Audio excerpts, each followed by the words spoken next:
Good evening. I'm Rich Skidmore. Over the years, American cities have been terrorized by a host of notorious serial killers, from the Hillside Strangler to Son of Sam to Jeffrey Dahmer.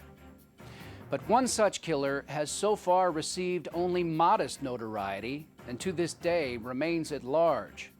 His targets come from all walks of life and somehow seem to disappear without a trace, only to be found later, the victims of a grisly game involving torture and ultimately death. Each killing is trademarked by a puzzle piece carved directly from the victim's back. And yet, despite having a handful of suspects, police have been unable to come up with enough hard forensic evidence to make an arrest. Tonight, in a closer look at this case, we'll be piecing together Jigsaw.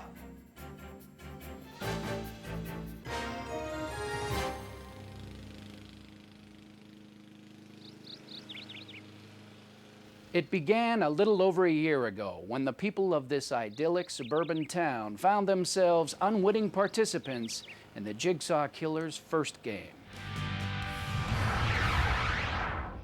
Police have positively identified the body as 46-year-old Paul Stahlberg, who was reported missing more than a month ago. His body was discovered this morning by the property manager of this vacant building. Detectives here on scene say his death occurred about 3 weeks ago. Police are now asking anyone with information, please step forward. But as the disturbing details of Mr. Stahlberg's death emerged, it soon became evident that police had on their hands anything but an ordinary homicide. These were some of the most gruesome crime scenes we'd ever encountered. We found Mr. Stahlberg's body in a sort of makeshift cage, completely entangled in razor wire. It appeared that the victim attempted to climb through the wire to get to a door in the ceiling. The evidence suggested that the perpetrator had given Mr. Stahlberg an ultimatum: escape or die. Investigators refused to release the specifics of Jigsaw's chilling ultimatum. But soon after our research into this case began, we received a tape from an anonymous source. Some viewers may find the contents of this tape disturbing. Hello, Paul. You are a perfectly healthy, sane, middle-class male. Yet last month, you ran a straight razor across your wrist. Did you cut yourself because you truly wanted to die, or did you just want some attention? Tonight, you'll show me. Stahlberg was your typical middle-class Joe. An accountant, been with the same firm for some 20-odd years, a couple kids, nice house, no known enemies. Hoping this was an isolated incident and having no leads, investigators quietly shelved the case file. But with the discovery of the charred remains of Mark Rodriguez, a 30-year-old software analyst, the similarities convinced police that they could no longer deny the grim truth. There was a serial killer on the loose. When we found what was left of Mr. Rodriguez, there were a number of key factors that made it apparent he was a victim of the same killer. Mostly, though, it was the elaborate setup and the puzzle piece that was cut out of his back. That's when we knew we were going to have our hands full. The pattern was in place. A personalized message from the killer, a puzzle piece carved from the corpse, a hidden location where the killer could watch his victims fall prey to their own weakness. But then, 2 months later, a break in the case that police were not expecting. A survivor. Amanda Young is the only known person to have survived one of Jigsaw's games. She walked away from the scene with minor injuries, but emotionally, I can only imagine the sort of impact this will have on her long term. To date, we've come across 4 crime scenes and left with virtually no forensic evidence. Not a fingerprint, not even a hair. Although police had no forensic evidence, they did manage to piece together a path to a possible suspect. When we return, we'll take a closer look at one of the most bizarre twists in this case, the disappearance of 4 seemingly unrelated individuals.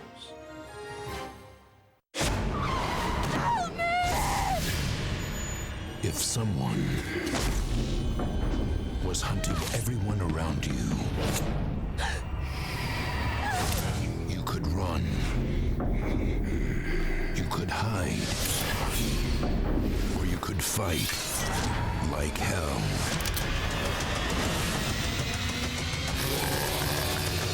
High tension. Rated R. In theaters everywhere, June 10th.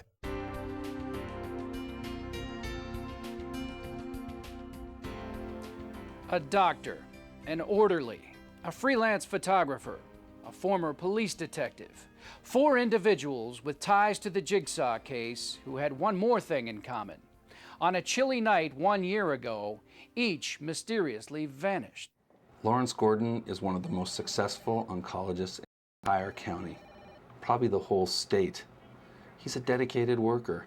He probably spent more time here than he did at home. But Lawrence Gordon had secrets. Secrets that began to unfold during the home invasion involving his wife and 8-year-old daughter. 911, what's your emergency? Oh, God, you've got to help us. There's gunshots coming from the house. Sorry, ma'am, did you say gunshots? Yes, there's gunshots. Ma'am, I need to get the address, There's please. another one. They just... Okay, I need you to stay calm, and I need to get the address, please.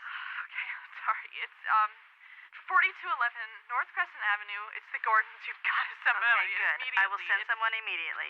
Can you tell me, do you see anyone around the house, please? No, I can't really see anything. It's so dark, and there's... Wait, a truck just pulled up. Okay, ma'am, do you recognize the truck? No, I can't see it. I can't really tell what's... Do you see how many people are in the truck? I can't tell if there's anybody in the truck. Hello, ma'am? It's a truck. Can you hear me? Hello? Are you there? Hello, ma'am? Oh my God, they're going off. Okay, again. ma'am, Oh I can hear God, you. oh Now, can God. you just stay where you are? I have a deputy on his way. Please. Oh, they're Okay. coming out of the house.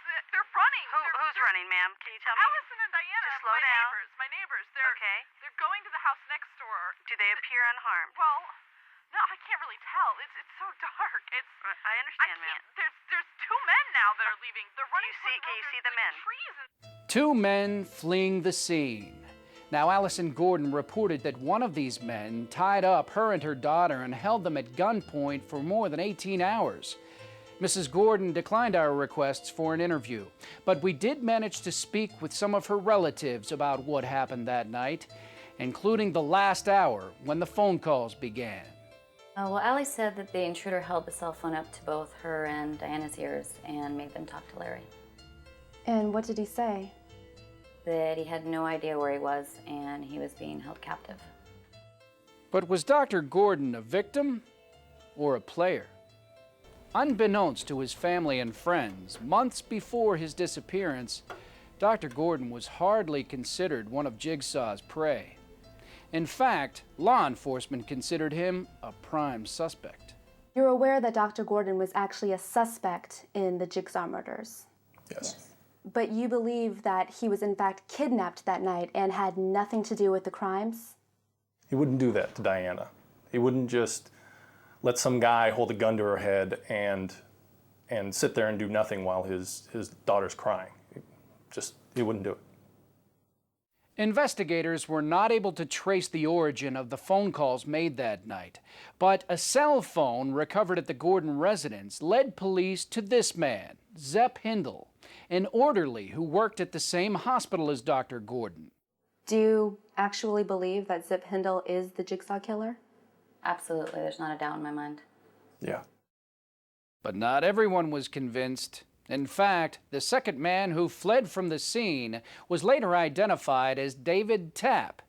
Tapp was the former lead investigator on the Jigsaw case and firmly believed that Lawrence Gordon was their man. When we commenced our search of Tapp's apartment, we discovered that he had continued his investigation of the case on his own time. Officials had, in fact, discharged Tapp after he recovered from injuries he sustained in a bungled raid on Jigsaw's home base, a raid that also resulted in the death of Tapp's partner, 28-year-old Stephen Singh. A well-placed source in the police department tells us that with no key suspects, ultimately, Lawrence Gordon became Tapp's obsession. There were piles and piles of pictures, documents, notes, all of them relating to Dr. Gordon. And we found diaries as well, all the speculations that Tapp had made about how Gordon had committed each of the crimes, each of the murders. Tapp had compiled an extensive dossier on Gordon, tracking his every move and speculating on his guilt. One such entry he made, quote, Dr. Gordon is part of this whole game. I'm willing to bet my life on it. With Tapp's sudden disappearance, police were able to use that dossier, which, along with email records, led them to a third suspect, a freelance photographer, referred to as Adam. When we went to the suspect's home, we had found several photographs of Dr. Lawrence Gordon taken just prior to his alleged abduction. And we had also found the puppet that the Jigsaw had used. So why, with all of these leads, has the trail run cold? How is it that 3 suspects and a former police detective should all disappear on the same night without a trace? Why has this investigation come to a grinding halt? Man, look, the police ain't doing their job, man. They going around here harassing all these innocent people and stuff, you know, over some petty shit, trying to make themselves look good and all that bull. Hey, to tell you the truth, I want to know why they can't catch one psycho crazy killer. What's up with that? I can assure you, and the public, that this department is doing everything in its power to ensure that the guilty person or persons is apprehended. Rallies were held at Diana Gordon's school to raise money for the victims' families and to urge law enforcement to step up their investigation. We're trying to help the kids and the families of the victims the best we can. Most of them have been traumatized by the events, and we're trying to make sure they're safe. We don't know what's out there, but we are trying to comfort them that they have their families, they have their school, and life goes on. Do you feel safe? No, not at all. Why do you think police are trying to keep this case away from the media? I think they're just trying to brush it under the rug and wish it away.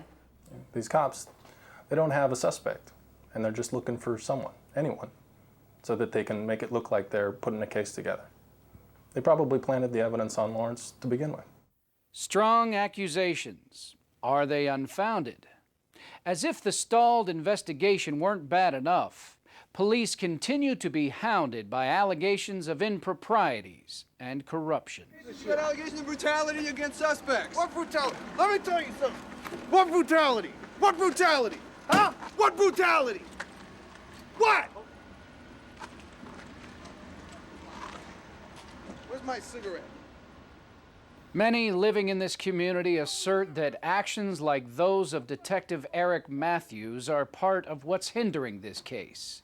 Matthews has been suspended for excessive use of force and implicated in charges of evidence tampering. Look, people like Matthews know the street. We deal with the dregs of society, and sometimes you need stronger methods to apprehend the bad guy. I know Lawrence didn't do it. He's innocent, and neither of us are going to be able to sleep until the person who did do it is behind bars. As this investigation continues to drift, concerned residents are faced with perplexing questions about this unsolved puzzle. Are the 4 people missing victims themselves, or perhaps participants in some sick game? Will the investigation kick back into gear? And most importantly, who is this sadistic killer preying on the morally weak? And who will his next victim be? As the story unfolds, we will continue to bring you up-to-date accounts of the crimes, and with any hope, a resolution to the horrific events perpetrated by the killer known as Jigsaw. I'm Rich Skidmore. Until next time, so long.